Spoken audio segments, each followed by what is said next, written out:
Really? No. Look, I know we're supposed to be over the moon for every victory by a team. Yeah. And we're supposed to be up in arms for every loss. Uh-huh. But the fact is, the team that wins the Super Bowl probably might lose 5 games this year.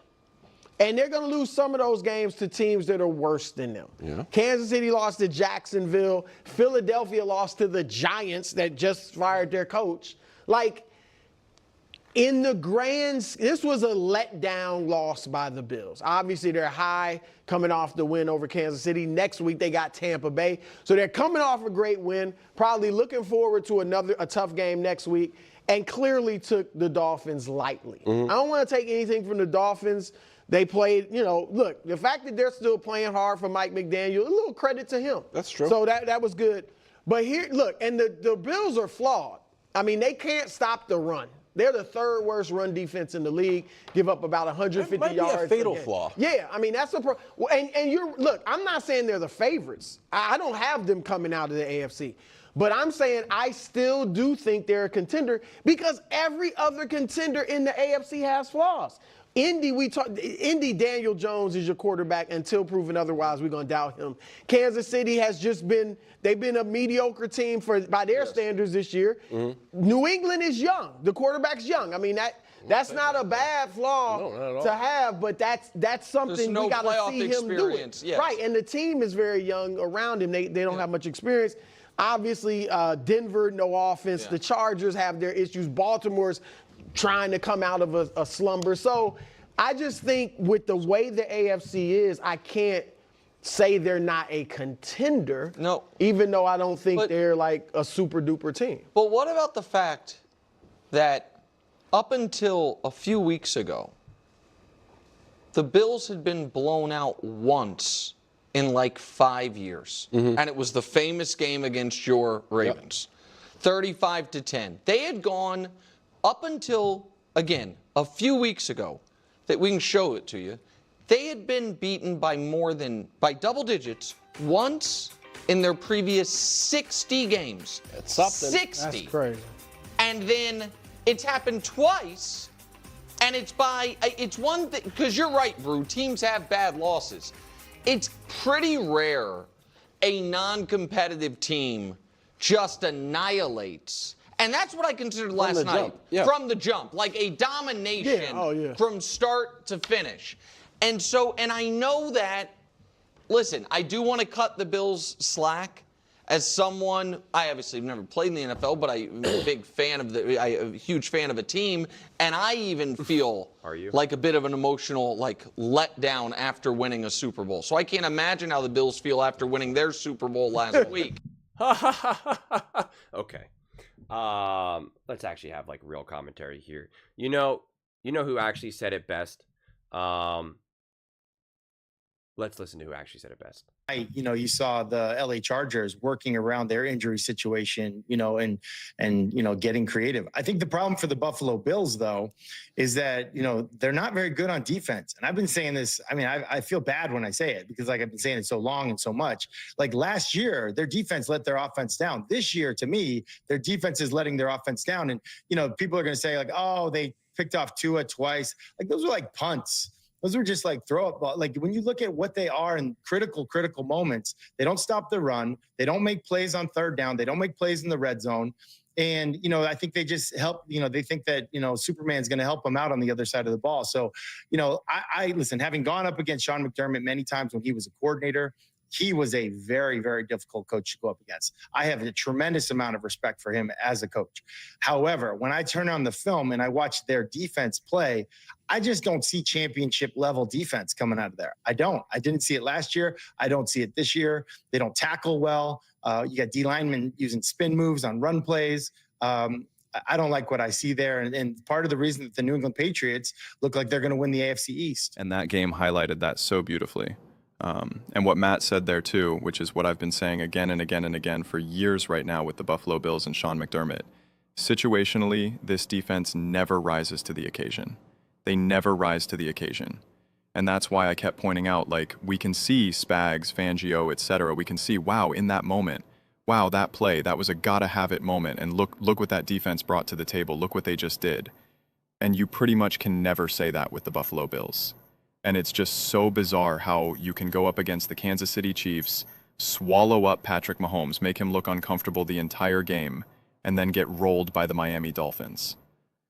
And it's just crazy. And it's coaching, it's failure to understand what you have in front of you. Now, to be fair, I agree with what Brew is saying in a lot of ways, where he's just like, they're still a contender. Everyone's got their flaws, etc.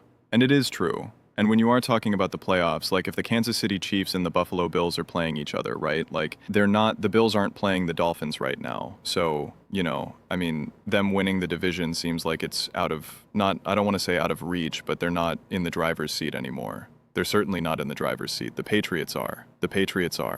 This was supposed to be the year that the Buffalo Bills get the first round bye and clinch. We could be in this weird situation where the Chiefs and the Bills are playing each other in the wild card round. They could be competing with each other for a wild card spot. I mean, this season is so bizarre. It's so bizarre. So weird. And so I'm not going to count out the Buffalo Bills as being a contender, but I certainly don't have strong beliefs in them. I'm certainly not going to be like, oh, just wait. You keep doubting the Buffalo Bills. Just wait. Certainly not going to say that, because I hated how they looked against the Patriots. I hated how they looked against the Falcons. Oh yeah, I certainly hated them against the Dolphins, and even against the Chiefs. And this is what I had said as soon as that game was over. And like what I said earlier today with the herd, it's not like I think that game proved that the Buffalo Bills were better than the Kansas City Chiefs, or proof that things changed. I was incredibly impressed with the Buffalo Bills. I was incredibly impressed with the game plan and the coaching. And I even said in that game, we were able to see coaching. I was like, that's what we were able to see. We saw the greatness of Josh Allen, etc., and Cook and all that good stuff. But we saw coaching. We saw smart play. Calling. We saw a brilliant defensive game plan to just get after Patrick Mahomes in that offense. And it was awesome. It was great. It was strategic. It was intentional. Now it almost feels accidental. And we can chalk this up to a divisional game and blah, blah, blah, blah, blah. But it's just like, I don't know, man. It feels a little bit too indefensible to me. I can understand losing a weird, ugly game, I could understand that, losing a game like that where you're just like, a god, how did we just lose to that? And let's use the Raiders against the Chiefs as the perfect example of that. Patrick Mahomes, obviously not perfect.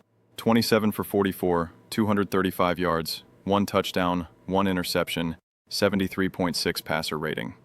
Patrick Mahomes a Fleeko fumble. Mahomes led the team in rushing 53. PCO 11 carries for 26. They lost 20-14. Aiden O'Connell was 9 for 21.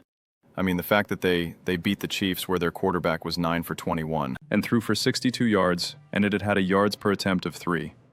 So it was a bad law. It was a bizarre game, but it was still 20-14. It was still winnable. It was still within reach. Now, to be clear, the Miami Dolphins were clearly better than that Raiders team. Even if the record, 2 is better than Aiden O'Connell. He just is. Okay. Mike McDaniel is a better offensive coach than AP will ever be at any side of the ball. So that, I'm not. This is not like this direct comparison. What I'm just trying to say is, we look back at that game for the Chiefs as, I can't believe you lost. Aiden O'Connell throwing 62 yards. How did you just lose that game like that? It is just as bad of a loss as you could imagine. And Nick tried to say, oh, it was Christmas, and he was opening up presents, and all that stuff. But it was still within reach. It was still within reach. If Patrick Mahomes, and I'm just using Mahomes, I'm not saying M. Mahomes is the reason why they lost. But if Patrick Mahomes just could have played 2% better, maybe then they could have come away with that win. If Josh Allen played 2% better with the Buffalo Bills against Miami Dolphins, they still get rolled. They still lose. Just that simple. I mean, people want to keep lumping this on the shoulders of a Josh Allen. I mean, he threw for 306 yards, 2 touchdowns, he had the interception. It was definitely a bad interception. 98.5 passer rating, 31. I mean, he had nearly 340 total yards of offense. As I showed you in the one clip, the one fumble that he was carrying the pile. He had 2 Miami Dolphins players on top of him as he was just running like a cartoon character, and they just slugged it out of him. I mean, the takeaway from this game isn't, oh, Josh Allen needs to be better, blah, blah. It's, why can't they have a consistent run game? Why is no one ever open? Why does Josh Allen have to dance around just trying his hardest to find anyone to get open? And why is the defense not good consistently? Why are they able to just run all the livelong day? 22 carries, 174 yards, 7.9 yards per carry, 2 touchdowns. I mean, even if you remove his 59-yard, he's still at 100, nearly 120 rusher yard. I mean, like, it's crazy. It's still through the roof. It's still absolutely through the roof. Tua wasn't sacked once. He wasn't sacked once. Tua was pressured 6 times. 6 times. That's insane. Russell Wilson, who didn't even play. Russell Wilson, who played for all of 4 minutes in that game. Like it was literally like 3 minutes of game time. Was pressured 7 times. Tua Tagovailoa was pressured 6. Listen, I want Tua to be able to live happy and healthy for the rest of his life. I don't want him to actually get hit ever again. It makes me really uncomfortable because I think Tua is a great person. I don't want to see him get pressured. I don't want to see him get hit. I don't want to see him get concussed. I don't want to see any of that. None of that. I don't got the stomach for it. But he was pressured 6 times. Doesn't mean the Buffalo Bills should help you out. Doesn't mean they should be like, hey, Tua, we want to make sure that you know you're healthy throughout the course of your life. You're a young guy. You have your whole life ahead of you. So you know what? We're just not going to try to hit you. We're just, we'll be nice. We'll take it easy on you. I mean, it's just crazy. It's legitimately crazy that Russell Wilson had more pressures than Tua, and Russ literally played for like 3 minutes. But those are just my thoughts. I'd absolutely love to hear yours. What do you guys all think about the Buffalo Bills? Did yesterday change how you view them? Do you kind of view them the same? More confidence? I don't see how you could have more confidence but less confidence. Or do you think it's all part for the course for a season right now? Especially this season. For everyone involved. Kind of like what Brew is saying. Let me know your thoughts in the comments below. I read every single comment. So, whether you agree with me or disagree with me, either way, let's get in some discussions. Let's get in some fights. But ultimately, let's just have some fun. And please do consider subscribing. We are building an amazing community here, and I absolutely love to see you part of it. I want to build something that we all generally feel connected to, something that we're really excited to be part of. I think we're well on our way to doing it. Please don't forget to give this video a thumbs up, as it really does help with the visibility and the algorithm. Thank you so much. See you next time.